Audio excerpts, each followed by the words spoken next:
je pense que cette strophe, on va la rechanter à la fin du culte. Je sais pas, c'est une idée comme ça. Merci beaucoup, Dorothée. Bonjour à tous ceux que je n'ai pas vus, à qui je n'ai pas dit bonjour. J'espère que le Seigneur vous a béni ce matin à travers ces chants, à travers ce moment de louange. Toujours très important, le moment de louange. C'est quelque chose qui est incontournable. On est dans un temps de vacances. Ça va arriver. Alors aujourd'hui, je ne distribue pas de bonbons. Je sais que lors des élections, d'habitude, je distribue des bonbons, mais comme il y a le choix entre la peste et le choléra, c'est un peu compliqué. Non, ça c'est mon idée, je n'ai pas le droit de faire de politique. Je garde ça pour moi. Emmanuel, je voudrais que tu remettes ce moment entre les mains de Dieu.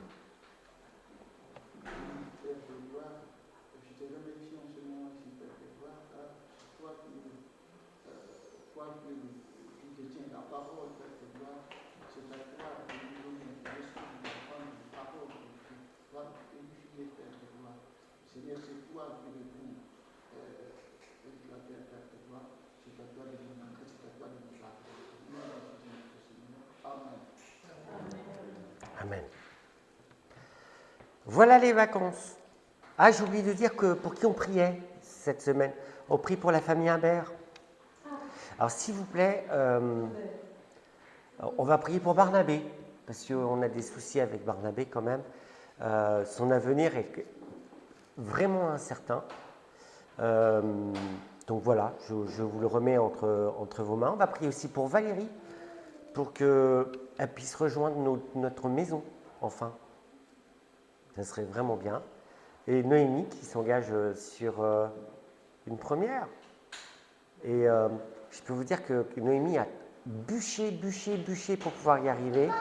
Et elle a obtenu des résultats qui sont un peu contraires à son frère. Bon, j'ai réagi. Les vacances, c'est quelque chose d'important. Hein? On les attend. Hein? Un temps de repos, de détente. Mais pour d'autres, un temps de suractivité. Mais c'est vrai, il y a des gens, les vacances, c'est un temps de suractivité parce qu'ils veulent faire tout ce qu'ils n'ont pas pu faire pendant l'année parce qu'ils sont au travail. Et là, ils sont suractifs, c'est un truc de dingue. Le temps des vacances est aussi pour certains le temps des révisions, n'est-ce pas, Charles-Emmanuel? C'est un temps pour se remettre à niveau et se reconcentrer sur une année scolaire qui arrive, qui parfois est particulièrement difficile. Les vacances sont quelque chose qu'on attend vraiment. Hein? C'est un moment incontournable de notre vie parce qu'on va se reposer. On a vu aussi, hein, pour d'autres, c'est pour envisager sereinement leur rentrée. Non, je l'ai noté. Pour d'autres, c'est pour se donner un maximum de chances pour réussir. Dans tous les cas de figure, les vacances demandent un temps de préparation. On ne se rend pas compte, mais les vacances demandent un temps de préparation. Préparer sa valise, ce n'est pas si simple que ça parce qu'il faut penser à tout. Faut préparer son itinéraire, ça dépend où on va. Faut vérifier ses réservations. Mais les vacances impliquent aussi d'autres choses. L'état de sa voiture, par exemple, pression des pneus. Oui, bien sûr. Et les vacances entraînent des sacrifices tout au long de l'année. Mais j'allais y revenir. La plupart d'entre nous, enfin, je crois, il y en a, ils partent en vacances comme ça, hein, mais la plupart d'entre nous, quand même, préparons avec soin les vacances. Parce que des vacances ratées, c'est souvent dramatique. Et des fois, on voit des gens sur le bord de l'autoroute, avec leur voiture qui fume, tout ça, on se dit, les pauvres, les vacances, ça ne démarre pas terrible. J'espère qu'ils ont une bonne assurance. Les vacances, c'est une année de travail pour un temps de repos. Parce que quand on a des vacances, c'est parce qu'on a eu un temps de travail avant. Et ce temps de travail était laborieux quand même. Puis on a mis des sous de côté, on s'est sacrifié. Alors, dans ce sacrifice, on amène la voiture au garage, un coup de pression dessus, on fait le plein, on fait la révision. Puis des fois, il en coûte de faire la révision, parce qu'on va nous dire, il faut faire ça. Se sacrifier toute l'année pour des vacances, pour un petit temps de loisir, qui ne dure pas très longtemps. Ah, ben, notre vie, elle est un peu comme ça. Ah, je n'avais pas pensé à ça. Notre vie, elle est sur Terre, c'est un petit temps où on doit préparer plein de choses pour une éternité. Le contraire d'une année de labeur pour un petit temps qui passe très vite. Et je me suis posé cette question parce que je me suis dit que c'était très, très intéressant. Et la question que je souhaite nous poser ce matin, c'est est-ce que nous mettons les mêmes soins à préparer notre éternité que celui pour lequel on met à préparer nos vacances? Et là, la réponse, elle sera très diversifiée, je pense, pour chacun d'entre nous. Quel est le temps que nous consacrons pour préparer ce moment quand nous allons rencontrer Dieu? Et ça, cette question, elle est d'actualité pour chacun d'entre nous. À un moment donné, à un temps donné, on va rencontrer Dieu. Et c'est maintenant qu'on prépare ce temps pour cette rencontre avec Dieu. Est-ce qu'on fait les révisions nécessaires? Charles-Emmanuel. Est-ce qu'on a passé notre voiture au contrôle technique afin qu'elle nous conduise au but?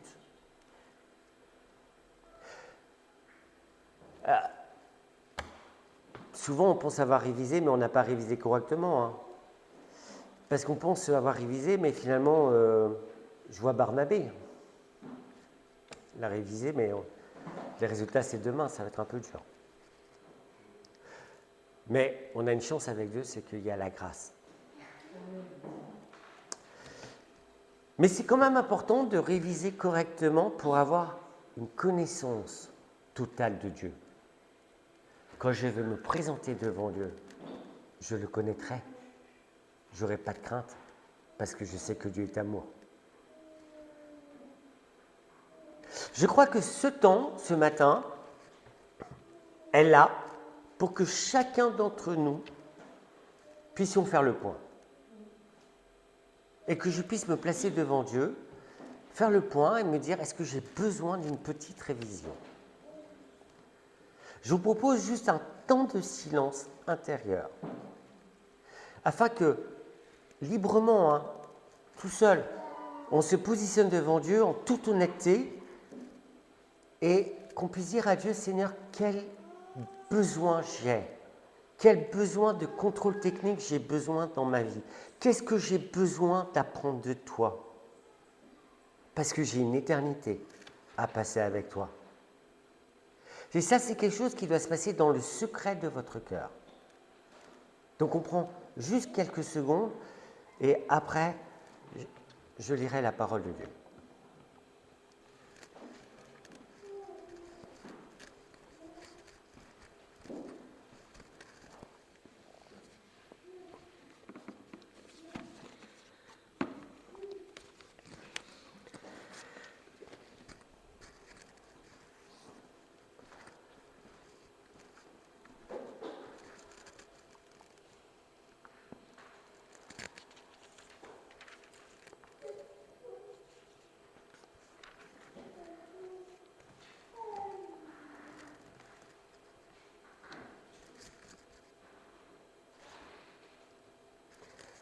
Ce qui était dès le commencement, ce que nous avons entendu, ce que nous avons vu de nos yeux, ce que nous avons contemplé et que nos mains ont touché concernant la parole de vie.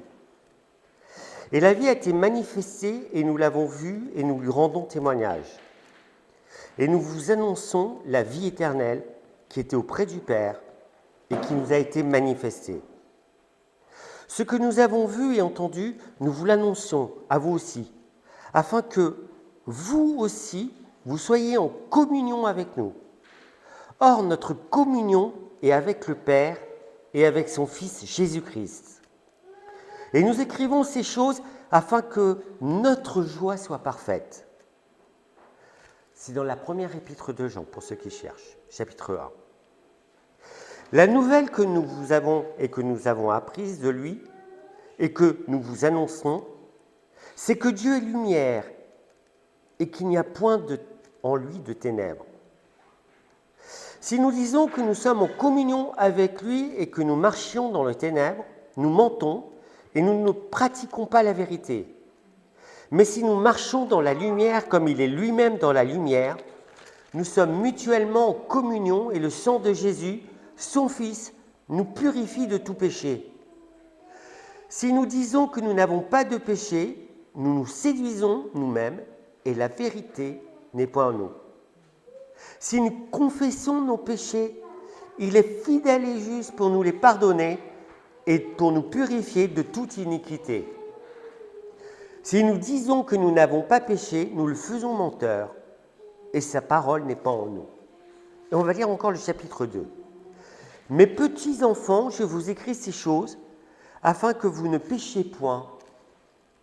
Je vous écris ces choses afin que vous ne péchiez point. C'est important. Et si quelqu'un a péché, nous avons un avocat auprès du Père, Jésus-Christ le juste. Il est lui-même une victime expiatoire pour nos péchés, et non seulement pour les nôtres, mais aussi pour ceux du monde entier. Si nous gardons ses commandements, nous savons par cela que nous l'avons connu. Celui qui dit « je l'ai connu » et qui ne garde pas ses commandements est un menteur, et la vérité n'est point en lui. Mais l'amour de Dieu est véritablement parfait en celui qui garde sa parole. L'amour de Dieu est véritablement parfait en celui qui garde sa parole. Par cela, nous savons que nous sommes en lui. Celui qui dit qu'il demeure en lui doit marcher aussi comme il a marché lui-même. Et je vais m'arrêter là. Magnifique comme passage. Et si on lit tout le passage, ces propos, il y a des choses extraordinaires dans ce passage. Chapitres 1 et 2 que je vous engage à lire cette semaine. La force de l'apôtre Jean dans cette épître, c'est qu'il peut témoigner parce qu'il a vécu avec Jésus. Il peut parler de quelqu'un qu'il connaît personnellement et cela mérite toute notre attention. Il ne parle pas de quelque chose qu'il a entendu ou vu de loin. Il parle de quelqu'un qu'il a fréquenté, qu'il a suivi, qu'il a vu mourir, qui est mort sur la croix, qui est ressuscité. Et c'est pas rien.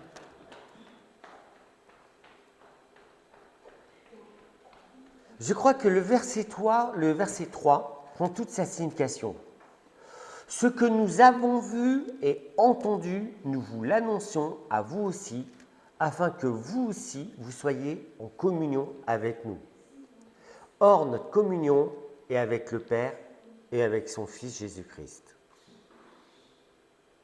Quand nous annonçons la parole, quand nous lisons la parole, nous sommes en communion avec Dieu. Et en aucun cas, nous devons laisser de côté la parole, laisser le côté du message de l'Église. Il y a un point fondamental dans cette épître de Jean, c'est que chacun de nous qui écoutons cette parole, nous sommes en communion parfaite et dans la joie avec le Père et le Fils. Est-ce que ce matin, nous sommes en communion parfaite avec le Père et le Fils? Et la présidence, l'animation du culte, apporté par Dorothée nous montre que nous étions en communion avec le Père et le Fils. Jean nous renvoie au chapitre 1 de son évangile. Si quelqu'un connaît l'évangile de Jean, au commencement était la parole et la parole était... Je ne veux pas le lire parce que c'est un... Si on pourrait lire... Bon, tu peux afficher Jean chapitre 1, de 1 à 5. Jean nous renvoie à cet épître, à son évangile. Pour être totalement en communion avec le Père et le Fils, nous devons demeurer dans la lumière. C'est quelque chose qui est tellement important et qui sort. Au commencement était la parole, et la parole était avec Dieu, et la parole était Dieu. Et cette parole, c'est Jésus. Elle était au commencement avec Dieu. Jésus était avec Dieu. C'est quelque chose d'important pour la Trinité. Toutes choses ont été faites par elle, et rien de ce qui a été fait n'a été fait sans elle. En elle était la vie, et la vie était la lumière des hommes. En elle était la vie. C'est important. Et la vie était la lumière des hommes. La lumière luit dans les ténèbres, et les ténèbres ne l'ont pas reçue. On va s'arrêter là. Dieu est lumière. Ah, ça c'est... On le dit tellement de fois, et pourtant on ne s'en rend pas compte. En réalité, si nous voulons rentrer pleinement en communion avec le Père et le Fils, nous devons rentrer dans cette lumière. Et il n'y a pas d'autre solution. La particularité de cette lumière, c'est qu'elle va mettre en évidence notre péché, même le plus secret, au fond de nous-mêmes. Et en réalité, ça demande un certain courage de s'approcher de la lumière. Je parlais de révision de voiture parce que des fois on met sa voiture en révision, on sait qu'on doit changer peut-être les freins ou on hésite et tout, mais si on ne le fait pas, qu'est-ce qui se passe? Il y a un problème. Bon. Cette lumière, il faut passer en révision pour qu'ils mettent en lumière ce genre de choses, parce que sinon... Mais là, c'est plus profond que ça. Cette lumière éclaire nos ténèbres. On ne s'en rend pas compte. Nous sommes dans les ténèbres. Cette lumière a quelque chose d'absolument extraordinaire, car c'est seul Dieu qui peut le faire. Cette lumière permet de mettre le doigt sur notre péché, mais surtout nous permet de le confesser avec la certitude d'en être purifié. Et ça, c'est pas rien. Je ne dois pas avoir peur de m'approcher de Dieu. Et je ne dois pas avoir peur de m'approcher de cette lumière. Parce que dans tous les cas de figure, ça sera pour mon bien. Verset 7. Si nous marchons dans la lumière comme il est lui-même dans la lumière, nous sommes mutuellement en communion et le sang de Jésus nous purifie de tout péché. Est-ce que aujourd'hui, je suis dans la lumière? Est-ce que je suis dans la lumière du Seigneur? Combien de temps j'ai passé cette semaine pour être dans la lumière du Seigneur? Et là, pour certains, on risque de se faire un peu mal, un peu violence. Hein? Mais ce n'est pas un reproche. C'est vraiment pas un reproche. Notre nature a tendance à fuir cette lumière. Mais pourtant, nous avons besoin de cette lumière. Parce que régulièrement, nous avons besoin d'un contrôle technique. Je reviens à ce contrôle technique parce que c'est important. Parce que cette lumière me permet de révéler les péchés qui sont au fond de moi. Ça me permet de les révéler pour qu'ils soient couverts par le sang de Jésus. Mais aussi pour les corriger. Et pourtant, souvent, nous nous obstinons à rester dans l'ombre et à fuir la lumière. Le verset 8 doit nous parler, il est révélateur de notre nature profonde avec le verset 6 et 10. Si nous disons que nous sommes en communion avec lui et que nous marchions dans les ténèbres, nous mentons et nous ne pratiquons pas la vérité. Si nous disons que nous n'avons pas de péché, nous nous séduisons nous-mêmes et la vérité n'est pas en nous. Et le verset 10 est encore plus fort.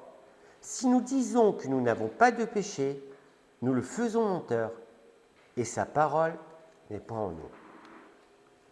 Moi, péché? Ah non, je n'ai pas de péché. Quand je suis dans cette attitude-là, je suis en train de rendre Dieu menteur. C'est très révélateur et ça m'a beaucoup parlé dans ce passage.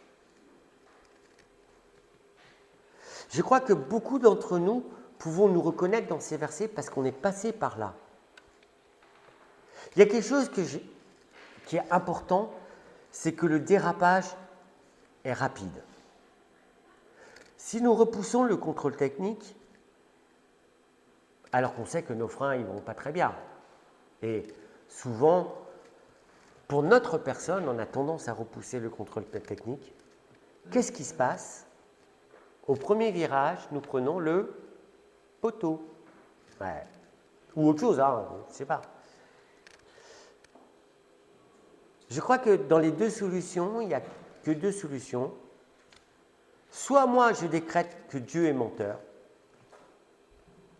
soit je viens à la lumière pour être réparé, pardonné, guéri, sauvé. Et il y en a d'autres. Hein. Est-ce que ce matin, je veux venir à la lumière? Et j'ai besoin de cette lumière. Chacun de nous avons besoin de cette lumière. Et pour venir à cette lumière, il faut prendre la parole. Et tous les matins, et je le crois sincèrement, tous les matins, j'ai besoin d'un contrôle technique. Et je le trouve là-dedans.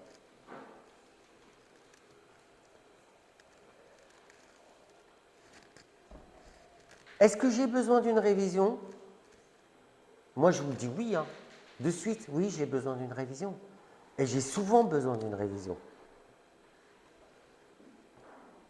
Je dois venir à la lumière pour que Dieu fasse le contrôle de mon âme et de mon être intérieur.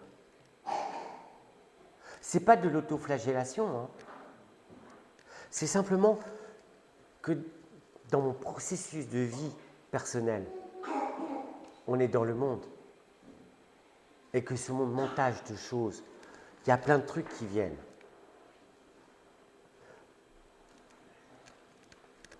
Le monde fera toujours en sorte que nous soyons confrontés au péché. J'y peux rien.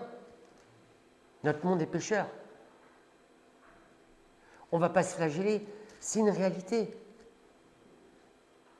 Et comme je suis confronté au péché, je veux me confronter à la parole, parce que je veux être purifié et marcher à la lumière de ce que Dieu attend de moi.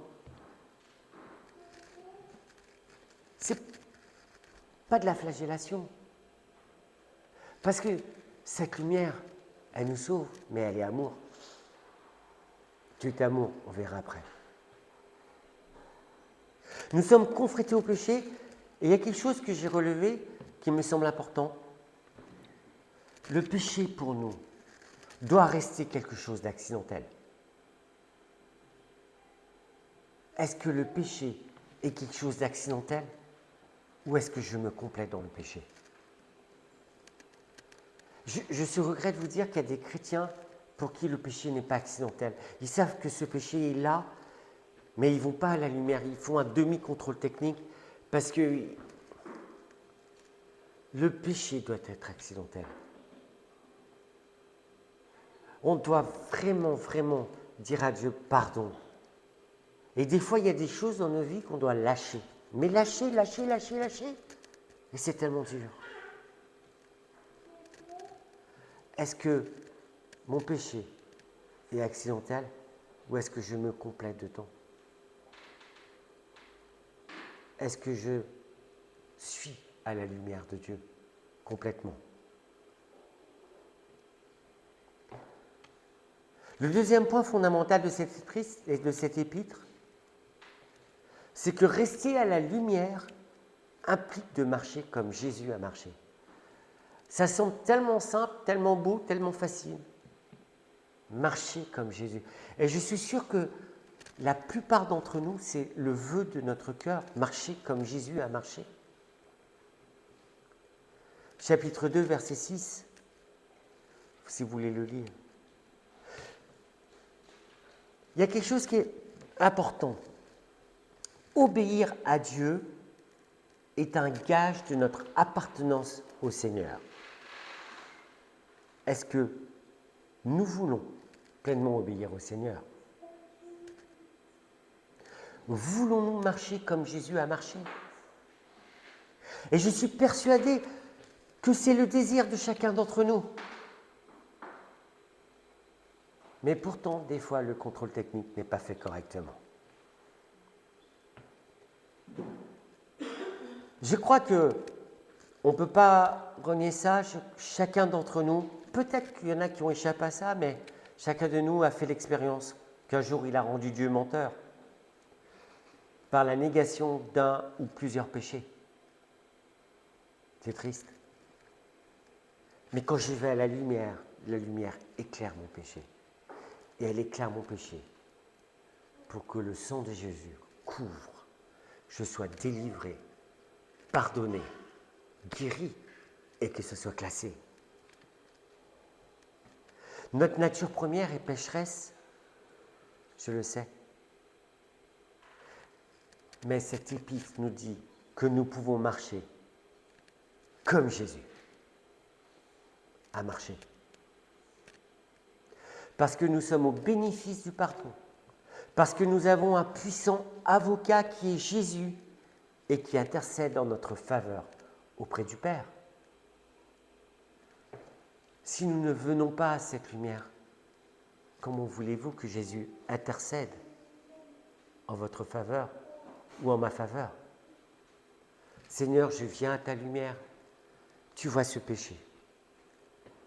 Tu vois ce à quoi je suis confronté. Pardon.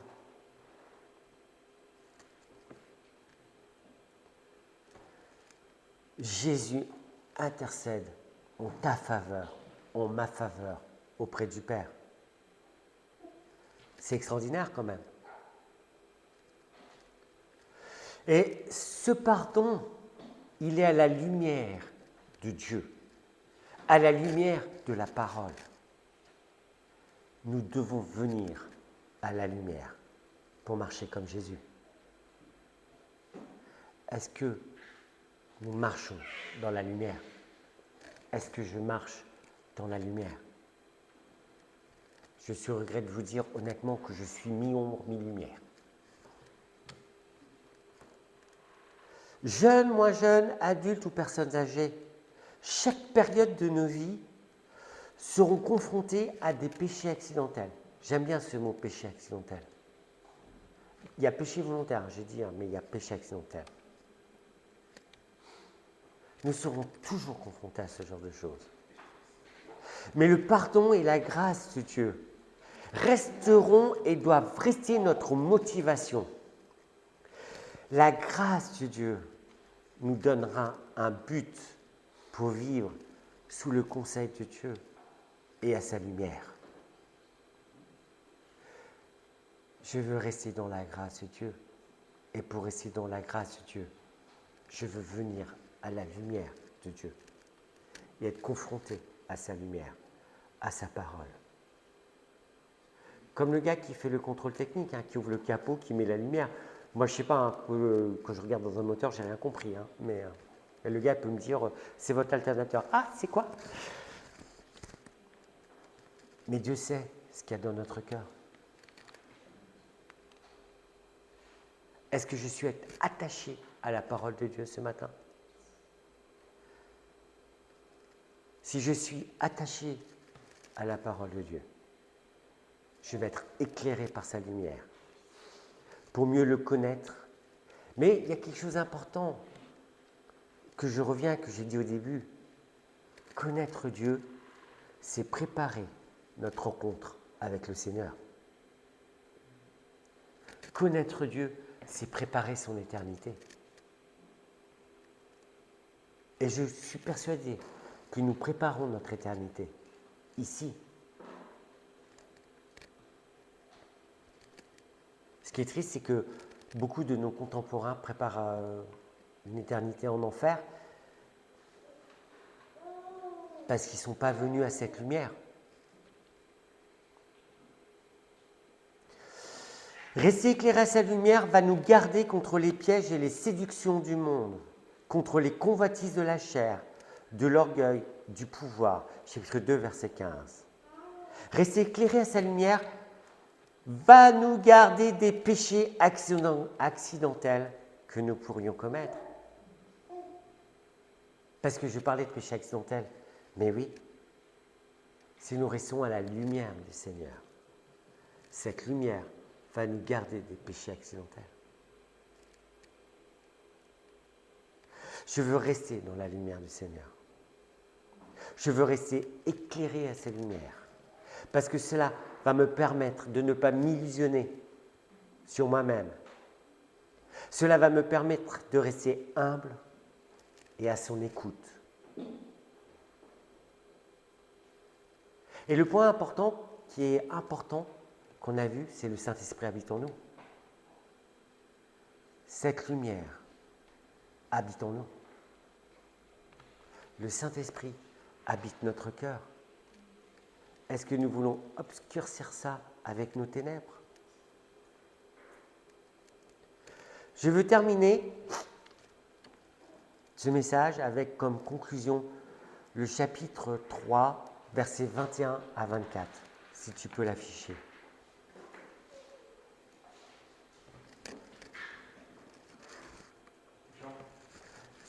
À Jean 3, 21 à 24, versets 21 à 24.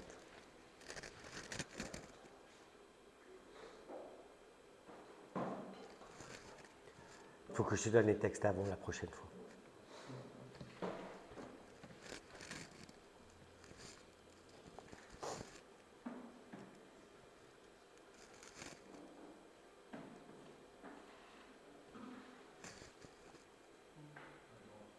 Ouais, c'est ça.